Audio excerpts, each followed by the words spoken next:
Hey everyone. So I already wrote a review on Letterboxd for Scream 6.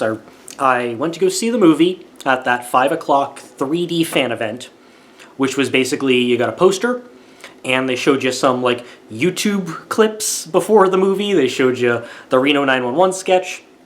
They showed you the Demi Lovato music video, and there were like two cutesy little things with the cast. And then they jump into the movie. And so I saw the movie, and I loved most of it. But then, once the movie was over, I was feeling reticent about some other stuff. So I saw that there was like half an hour till another showing of the movie, and so I did something I've never done before in my life, which is kind of weird that I've never done this before. But I bought a ticket for that showing, and I saw the same movie twice on the same day in theaters. So that's the first time in my life I've done that. Because I wanted to see if I know what was going to happen in the movie already, so it wasn't like the first viewing where I don't know where the plot's going and I'm letting it carry me away. If I already know what the surprises are, does the film work better? And also because I'll have time to notice whatever I may have missed in that first screening? Or will those flaws be more evident because with the surprise gone, they're more out there?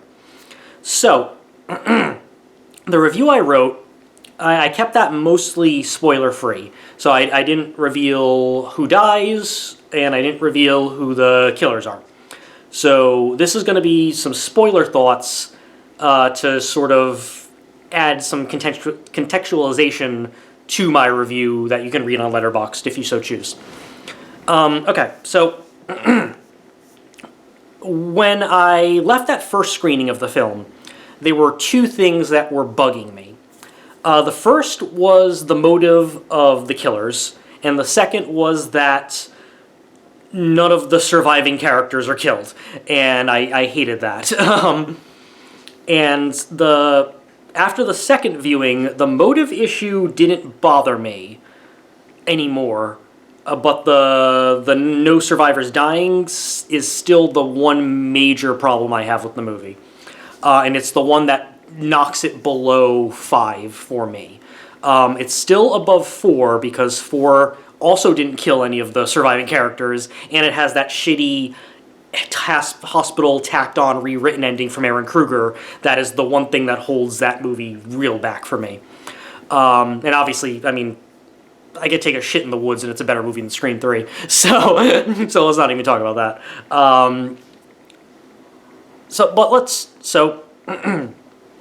Scream 5. I very much liked that movie a lot. And a lot of other people seem to have not. And I usually tack that on. I talked about this a little bit when I was doing my top 10 films of the year list. But I usually put the criticisms of that movie into two camps. One is that people did not like the toxic fandom motive, or they viewed that as attacking them for being big fans and not liking some other stuff. But I don't think that's a valid criticism of the film because the film's not saying that all movie lovers or cinephiles are toxic. And the movie gives us Mindy and Wes and a bunch of other people who really like movies in that one, and they're not Richie and Amber. So I don't think that's attacking. I think if you think the movie's attacking you, that says more about you than it does about the movie. But the other thing people were upset about is that Dewey dies. And a lot of people hated that movie specifically because they killed Dewey. And I also don't think that is a valid concern. Because here's the thing. Everybody loves Dewey. Dewey's a very lovable character. We all liked him. We don't, quote-unquote, want to see characters we like die. But this is a slasher movie series where people have to die, and if certain characters keep surviving over and over again, then there's no stakes because because you've given plot armor to those characters. So it ends up making things go and that was one of my major problems with Scream 4 is that you brought back the survivors and not a single one of them dies. And the Dewey death, it has an important function of the plot, which is to bring Sydney back to Woodsboro when otherwise she would never show up. Now, you could flip-flop Dewey and Gale. You could have killed Gale and done the same thing. And in my opinion, that probably would have been a better move, since David Arquette probably would have done these movies for the rest of his life if you asked him. Whereas I think at some point Courtney Cox is going to want to abscond from them. But otherwise, it functions in the plot. It's an emotional beat.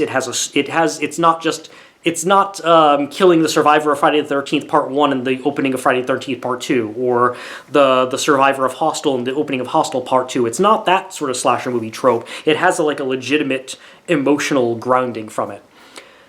But here's the thing. There was a vocal minority, I think it is, who really hated that they killed off Dewey, and that caused some backlash and vitriol toward the Radio Silence guys and toward that film in general. And I think that criticism got to Radio Silence when they were making this movie, because they did not have the balls to kill almost anyone in their movie. Basically, in Scream 6, they wanted to have their cake and eat it too, where basically you have a bunch of very violent, brutal, bloody attacks on characters, but those characters improbably survive. And that was a little too far-fetched for me to jump onto. So the fact that you had all of these previous survivors, you had the core four from so basically the new characters, the new survivors. Then you had the legacy characters of Gale and Kirby, and they both survive. So basically, you're not. I mean, there's a couple random walk-on characters in the bodega who die, but of your new central cast, they kill Mindy's girlfriend, and obviously the killers die, and the opening victim, and there's not much else beyond that. Now, some people aren't going to have as many problems with these people being brutally stabbed repeatedly in the abdomen and living.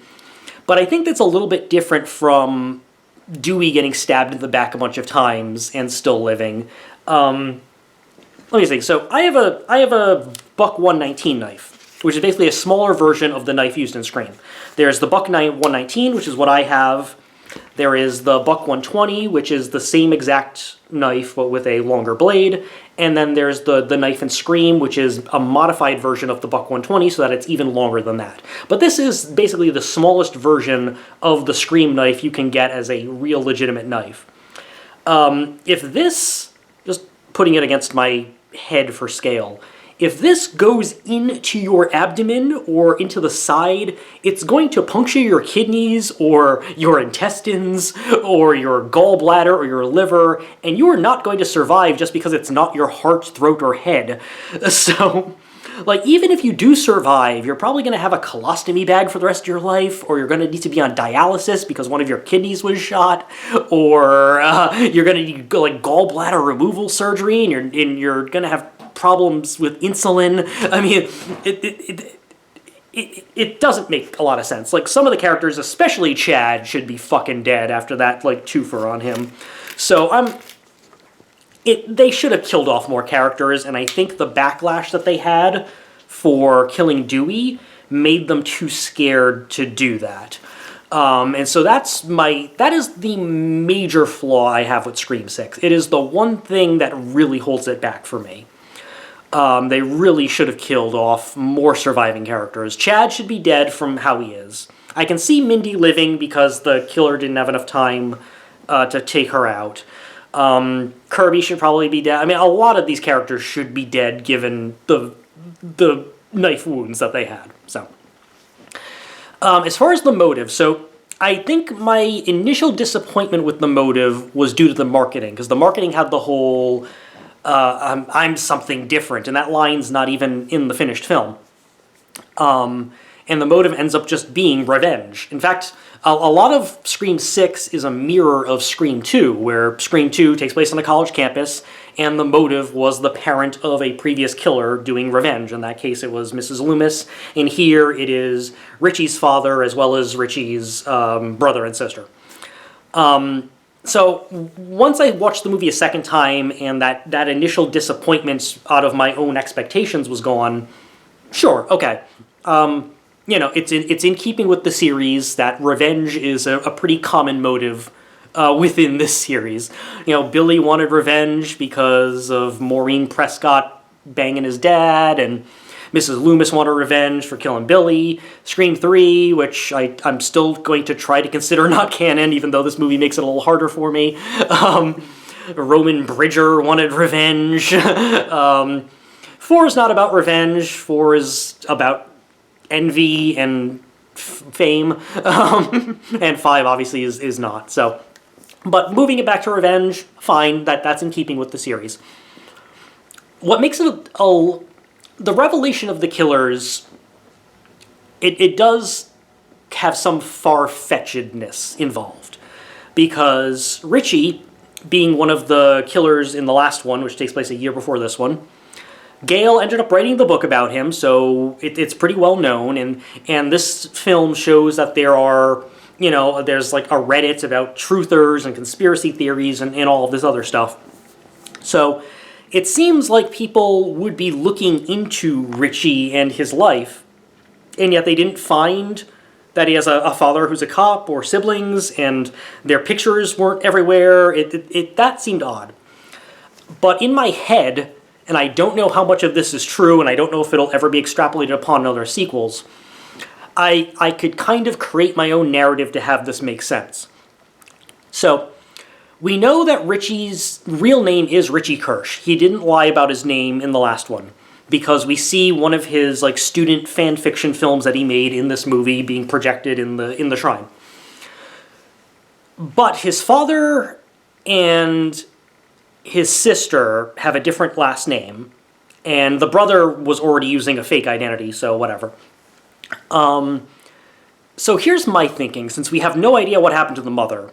I'm guessing that the mother was married to the cop, the Dermot Mulroney character. We know in real life that many cops are crazy and abusive. The Scream series has never been completely ACAB. It mostly just kind of portrays law enforcement as inept and ineffectual. Even Dewey, he doesn't really save the day. He mostly gets stabbed and thrown to the side. The cops are mostly just kind of ineffective in the series. They're not outright evil or anything.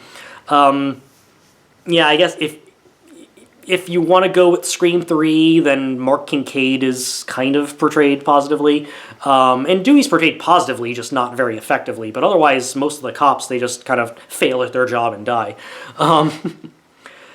But let's say that Richie's mother decided to leave Richie's father because he's crazy and abusive and took Richie with her, but somehow left her other 2 kids, or maybe they're half-siblings and there's someone else. Who knows? If Richie's the oldest, then they could be half-siblings. And then Richie's last name would actually be the mother's last name, and they were separated, and, custody and people being removed from birth certificates. It's possible that if something like that happened, then it would be a little harder to connect the dots between these people. Sure. It's still far-fetched, but it's something I can work with as far as trying to believe that this happened. As far as the owner of all of the props or all of the evidence from the previous murders being owned by Richie, it's a little weird. The movie just kind of shrugs it off as cops are corrupt and you can pay them off to buy evidence, and I don't not believe that. I certainly don't not believe that for a small amount of evidence, but Richie seemed to have owned all of the major evidence from 4 different crime sprees, and that seems like that's a lot of bribes, and I think if that much old evidence disappeared, Kirby and the FBI or someone else would have picked up on that. Then again, I don't know how often people check on old evidence from closed cases, so...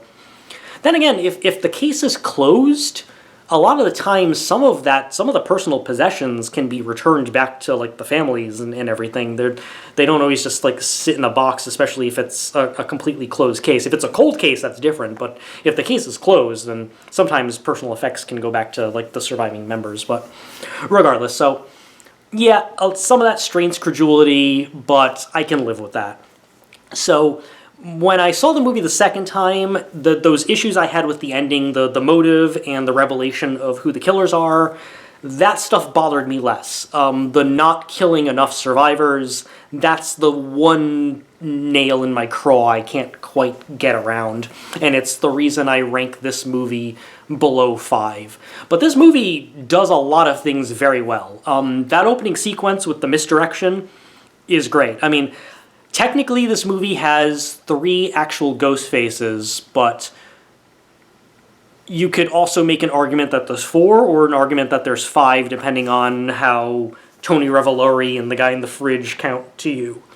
First of all, let's say Samara Weaving, so she plays a film studies associate professor at this college. I have a degree in film studies. So I went to college and took a lot of film studies classes to get my degree, and had a lot of film studies professors. Not a one of them looked like Samara Weaving, so I would have killed to have a film professor who looked like Samara Weaving, who also would have taught a class in slasher films, because during my tenure in college, they never offered a horror films class. I did take a sci-fi films class, and that was fun, but never a horror films class, much less a slasher movie one.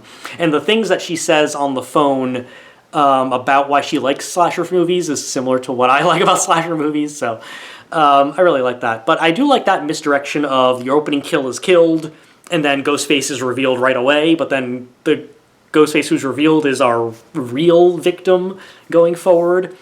And the who gives a fuck about movies line is great and everything. So that opening is really solid. I really enjoy that misdirection and doing something new.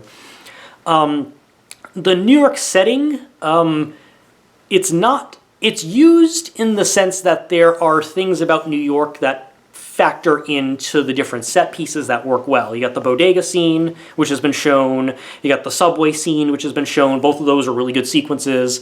There's a sequence that takes place in what is meant to be Central Park, and that works too. But because the film wasn't actually shot in New York City, Ghostface isn't like riding up the elevator on the Empire State Building or anything like that. So it's not as landmark centric.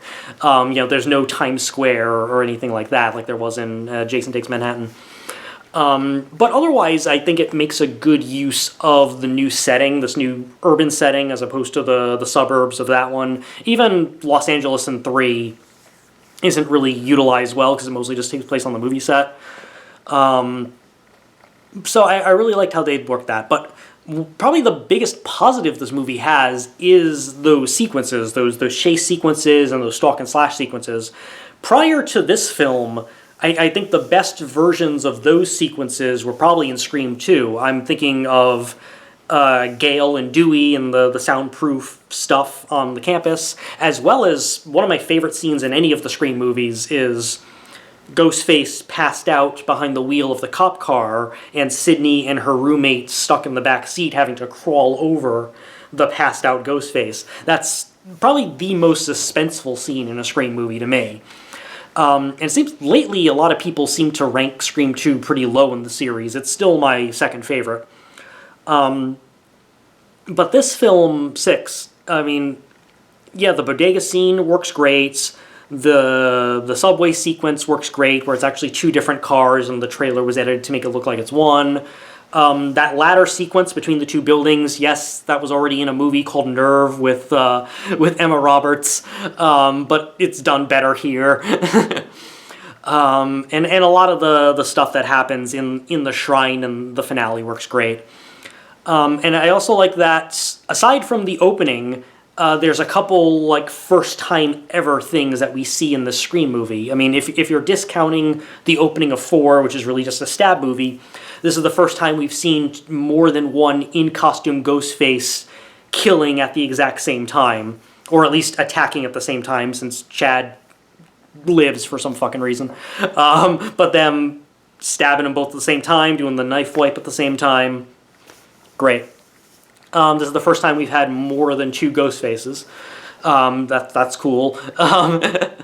So there's a lot of that stuff as well. I guess this is the first time we've seen Ghostface use a gun while also wearing the Ghostface costume as well. So there's that too. So this movie doesn't completely break the Scream formula. It doesn't do too much new. Oh, and Gale getting a phone call from Ghostface for the first time, or at least talking on the phone with Ghostface for the first time. because Ghostface is calling her phone in 2, but she's not talking to him at the time.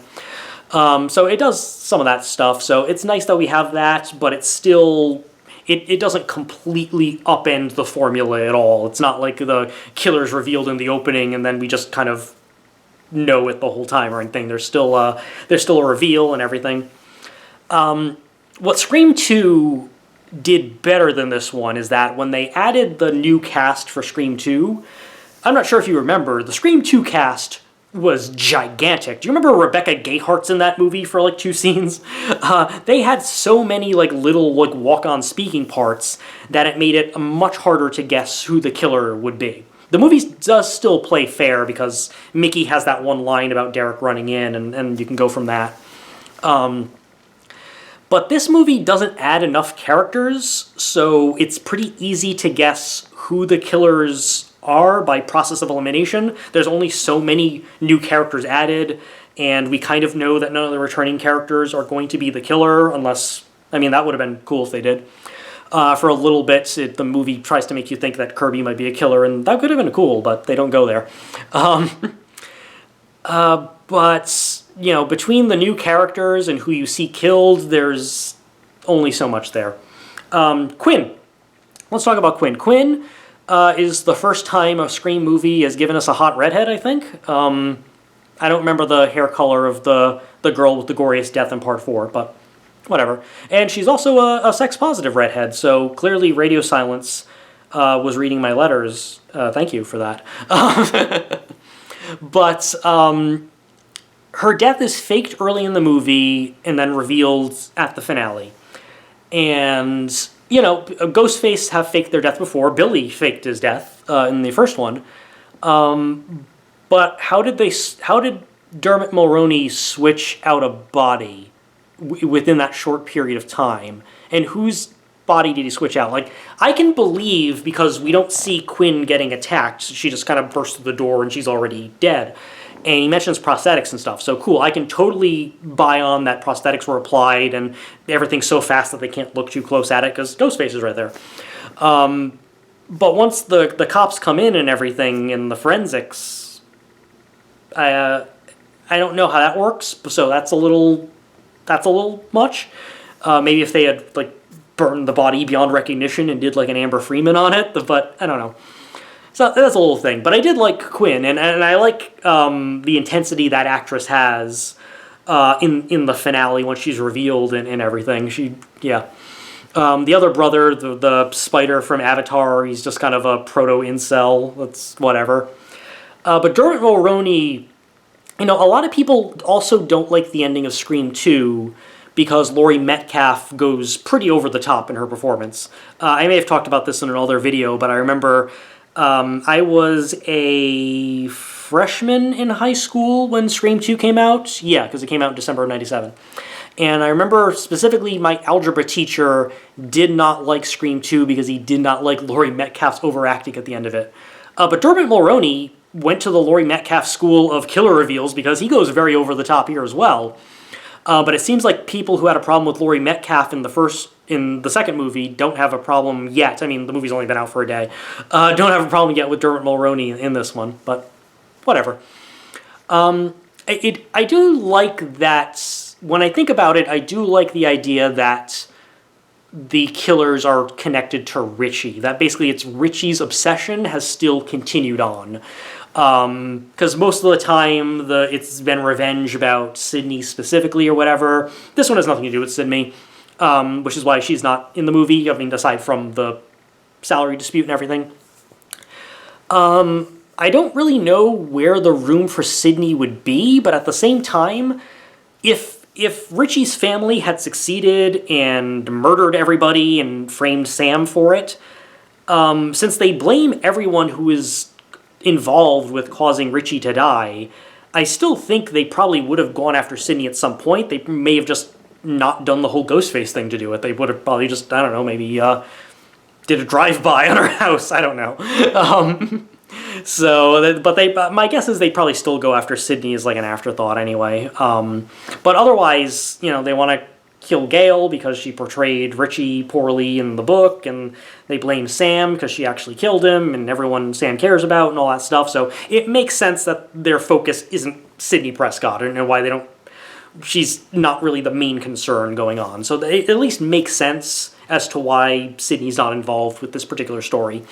But I could also see how if there was a previous draft that had this basic same story that Sidney was involved in, I can see how that would probably still work. Oh, and another factor, so this film takes place over the course of a couple days, and it's around Halloween. I wish the film had a little bit more of a Halloween atmosphere to it. Like, the Halloween thing seems to mainly exist to give a plausible explanation as to why multiple people might be wearing Ghostface costumes who are not Ghostface killers. Specifically the subway scene. The Halloween, the entire purpose of this movie taking place around Halloween seems to be for that subway sequence to work, where you can have multiple people dressed as Ghostface on a subway car with our protagonists, and them not know who they are, and also to not have an attacking Ghostface immediately be something shocking, because if it's Halloween, you expect people to be dressed as Ghostface or any other horror movie character. If it's March 20th, and Ghostface walks onto a subway car, nowadays you probably think it's a mass shooter. So that made sense. It made sense to set it on Halloween then, but I wish there were more, I don't know, apartment buildings with more Halloween decorations or jack-o'-lanterns or something, because otherwise the movie doesn't feel very Halloween-y outside of the costumes being around. So just a minor quibble there, I guess, as well. It doesn't have as much of the Halloween atmosphere as you're hoping for, even though parts of the story wouldn't be able to happen at any other time of year. I guess if I'm also nitpicking, the idea that Sam is pretty infamous because of the murders and the conspiracy theories that have come out against her, the fact that her therapist, who knows her full name and probably has to run her insurance. Does she even have insurance if she's just working 2 shitty part-time jobs in New York City? I don't know. The fact that he wouldn't already know what she's involved with or her past. Like, it's one thing if he knows, but he doesn't say anything about it because he wants her to reveal it in therapy. That's a common therapist tactic, sure. But it's played in the movie as if he really doesn't know anything about Billy Loomis or Woodsboro or anything like that. So that's a little much. But otherwise, it's fine. I can look past that. Maybe he's just a bad therapist. I will say there's a couple little things. Tara only takes one puff of her inhaler briefly during one scene. So I guess her asthma is mostly under control, because even though her having asthma attacks is a much bigger plot point in Scream 5, she just takes like one puff in this movie, but otherwise she doesn't have any asthma attacks, even under massive stress and massive stab wounds that she faces. So, okay, there. The character of Chad, I didn't care for him too much in Scream 5, but he's very likable in this one, so they did a much better job with him. Coors Beer had to have paid hella money for the product placement, because Coors is everywhere in this movie. And I noticed this the first time I watched the movie, because in that bodega scene, Sam specifically picks up a can of Coors Edge, which I think is like Coors' version of O'Doul's, like their alcohol-free beer, I think. And she tosses that to distract the Ghostface. But also, every beer in that bodega is a Coors product. It's either Coors Light or Coors Banquet or Blue Moon, which is owned by Coors. And then Sam's boyfriend, he walks in the first time we see him and Sam interact and kiss in the lobby or whatever. He's carrying a 6-pack of Coors Light, and then later he's like ironing or something, and he's drinking a Coors Light when he notices Ghostface standing behind Quinn through the window. So I don't know. I don't know if people are going to notice that as much, but like there was just hella Coors products in the movie, so I guess Coors is the official beer of Ghostface, which is fine. I once toured the Coors Brewery in Colorado, but it was 1 month before my 21st birthday, so I couldn't try any of the beer in their free tasting place. But I did get to see their brewery and how they made it and everything, and it was fun. It's in Golden, Colorado, outside of Denver. Anyway, it's just a me thing. So overall, I mean, I'm not extrapolating on all of my thoughts on the movie. You can read my Letterboxd review if you want, like, my full, non-spoilerish breakdown of thoughts, but I've covered them more or less here anyway. But as far as the spoiler stuff goes, yeah, I think the main problem I have is the lack of surviving characters dying in this one. That is the one major flaw this movie has, and it's the number one flaw with the bullet. And then some of the far-fetched stuff involving Richie's family and how they can do some of this stuff and hide their identity certain ways. Yeah, but in my head I can kind of explain some of that away in my own headcanon. And as for my little thing about trying to consider Scream 3 not canon, so in Scream 5, they specifically say Billy started it all, but if Scream 3 were canon, it would actually be Roman who started it all, because he's the one who convinced Billy to do everything.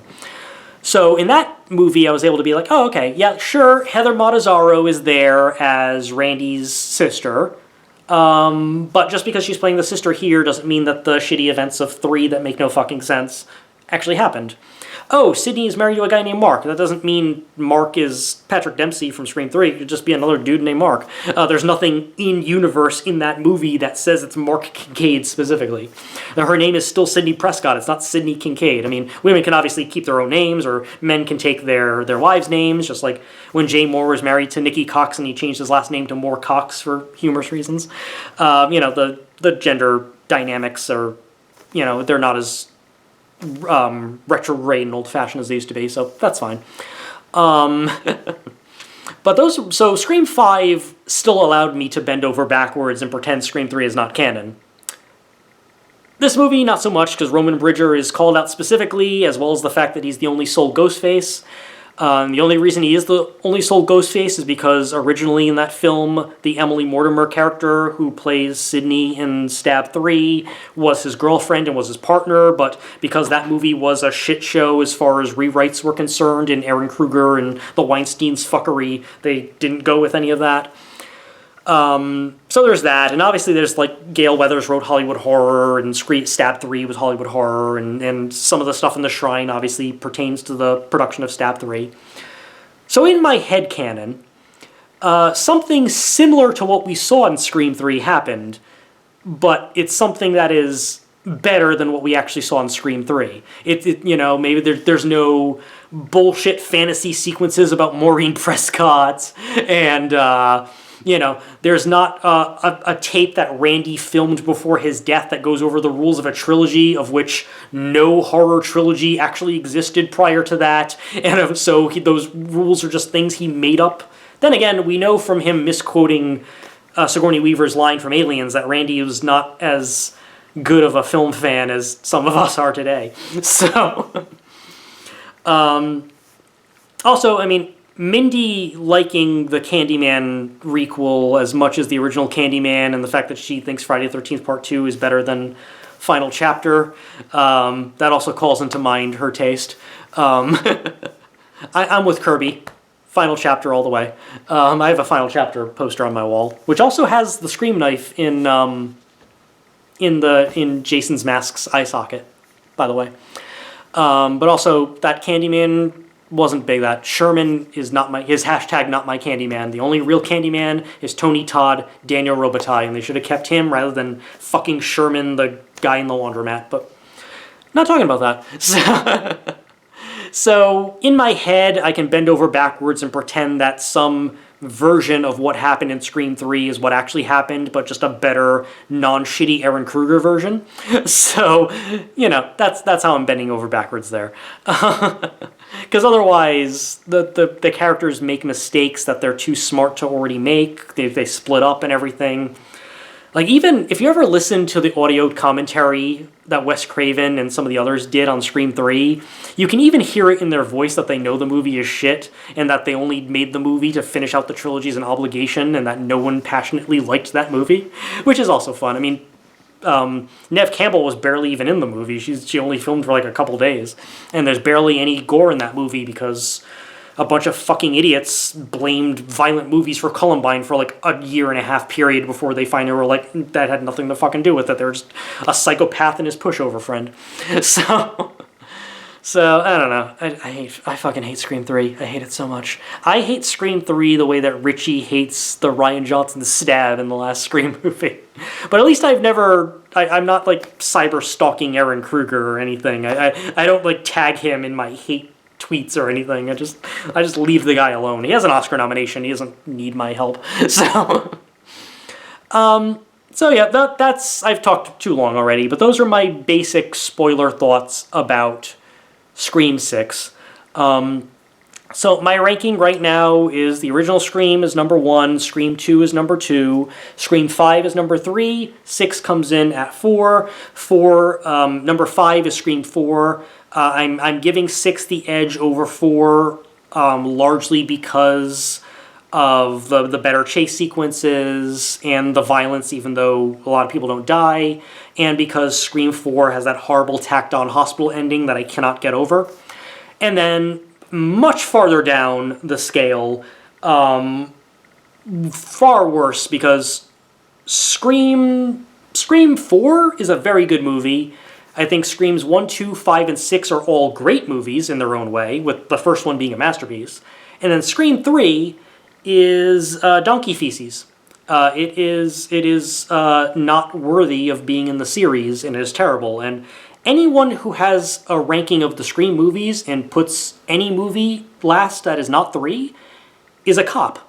And they're probably the Dermot Mulroney character. Anyway, thanks for watching, everybody. Hope you have a good one. Leave some comments down below if you've seen the movie. Well, if you haven't seen the movie, I hope you didn't watch this video because of spoilers.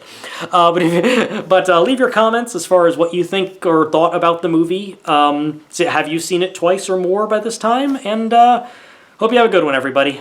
Stay spooky.